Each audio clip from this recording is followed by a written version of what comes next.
L'Évangile de Matthieu, chapitre 13. Ce même jour, Jésus sortit de la maison, et s'assit au bord de la mer. Une grande foule s'étant assemblée auprès de lui, il monta dans une barque, et il s'assit.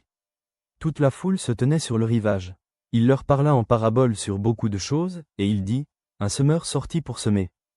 Comme il semait, une partie de la semence tomba le long du chemin. Les oiseaux vinrent, et la mangèrent. Une autre partie tomba dans les endroits pierreux, où elle n'avait pas beaucoup de terre. Elle leva aussitôt, parce qu'elle ne trouva pas un sol profond. Mais, quand le soleil parut, elle fut brûlée et sécha, faute de racines. Une autre partie tomba parmi les épines montèrent, et l'étouffèrent.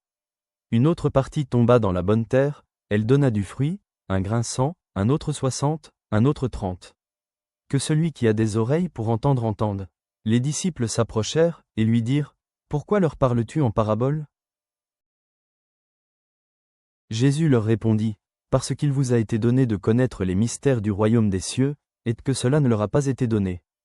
Car on donnera à celui qui a, et il sera dans l'abondance, mais à celui qui n'a pas on ôtera même ce qu'il a. C'est pourquoi je leur parle en parabole, parce qu'en voyant ils ne voient point, et qu'en entendant ils n'entendent ni ne comprennent. Et pour eux s'accomplit cette prophétie d'Ésaïe. Vous entendrez de vos oreilles, et vous ne comprendrez point. Vous regarderez de vos yeux, et vous ne verrez point. Car le cœur de ce peuple est devenu insensible.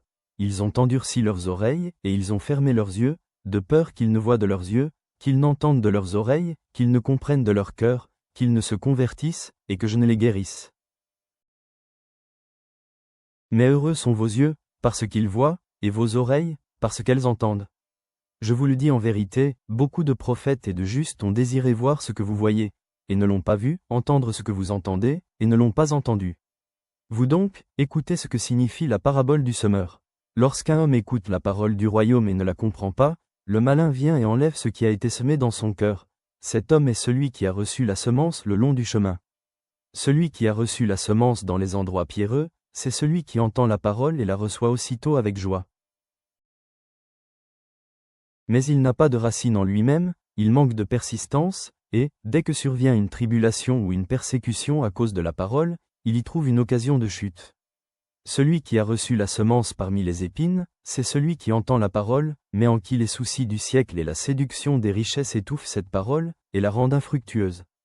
Celui qui a reçu la semence dans la bonne terre, c'est celui qui entend la parole et la comprend.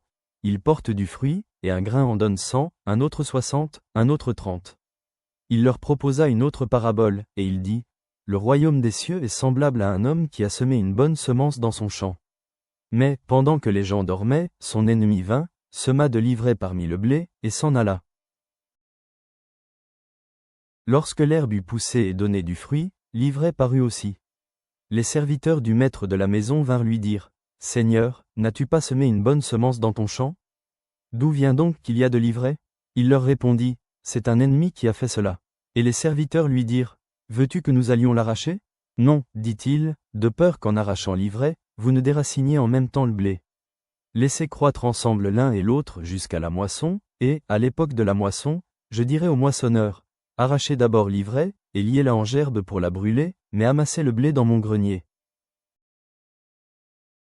Il leur proposa une autre parabole, et il dit, « Le royaume des cieux est semblable à un grain de sénévé qu'un homme a pris et semé dans son champ.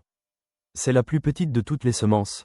Mais, quand il a poussé, il est plus grand que les légumes et devient un arbre, de sorte que les oiseaux du ciel viennent habiter dans ses branches. » Il leur dit cette autre parabole, « Le royaume des cieux est semblable à du levain qu'une femme a pris et mis dans 3 mesures de farine, jusqu'à ce que la pâte soit toute levée. » Jésus dit à la foule toutes ces choses en parabole, et il ne lui parlait point sans parabole, afin que s'accomplisse ce qui avait été annoncé par le prophète, « J'ouvrirai ma bouche en parabole, je publierai des choses cachées depuis la création du monde. » Alors il renvoya la foule, et entra dans la maison. Ses disciples s'approchèrent de lui, et dirent, « Explique-nous la parabole de l'ivraie du champ. » Il répondit, « Celui qui sème la bonne semence, c'est le Fils de l'homme. Le champ, c'est le monde. La bonne semence, ce sont les fils du royaume. L'ivraie, ce sont les fils du malin. L'ennemi qui l'a semé, c'est le diable. La moisson, c'est la fin du monde. Les moissonneurs, ce sont les anges. Or, comme on arrache l'ivraie et qu'on la jette au feu, il en sera de même à la fin du monde. Le Fils de l'homme enverra ses anges, qui arracheront de son royaume tous les scandales et ceux qui commettent l'iniquité, et ils les jetteront dans la fournaise ardente, où il y aura des pleurs et des grincements de dents. Alors les justes resplendiront comme le soleil dans le royaume de leur Père. Que celui qui a des oreilles pour entendre entende. Le royaume des cieux est encore semblable à un trésor caché dans un champ. L'homme qui l'a trouvé le cache, et, dans sa joie, il va vendre tout ce qu'il a, et achète ce champ. Le royaume des cieux est encore semblable à un marchand qui cherche de belles perles. Il a trouvé une perle de grand prix, et il est allé vendre tout ce qu'il avait, et l'a achetée. Le royaume des cieux est encore semblable à un filet jeté dans la mer et ramassant des poissons de toute espèce. Quand il est rempli, les pêcheurs le tirent, et, après s'être assis sur le rivage, ils mettent dans des vases ce qui est bon, et ils jettent ce qui est mauvais. Il en sera de même à la fin du monde. Les anges viendront séparer les méchants d'avec les justes, et ils les jetteront dans la fournaise ardente, où il y aura des pleurs et des grincements de dents. Avez-vous compris toutes ces choses? Oui, répondirent-ils. Et il leur dit, c'est pourquoi, tout scribe instruit de ce qui regarde le royaume des cieux est semblable à un maître de maison qui tire de son trésor des choses nouvelles et des choses anciennes. Lorsque Jésus eut achevé ses paraboles, il partit de là.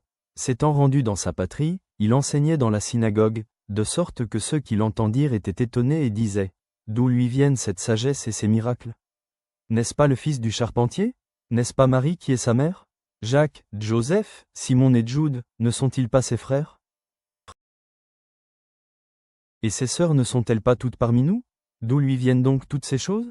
Et il était pour eux une occasion de chute. Mais Jésus leur dit, un prophète n'est méprisé que dans sa patrie et dans sa maison.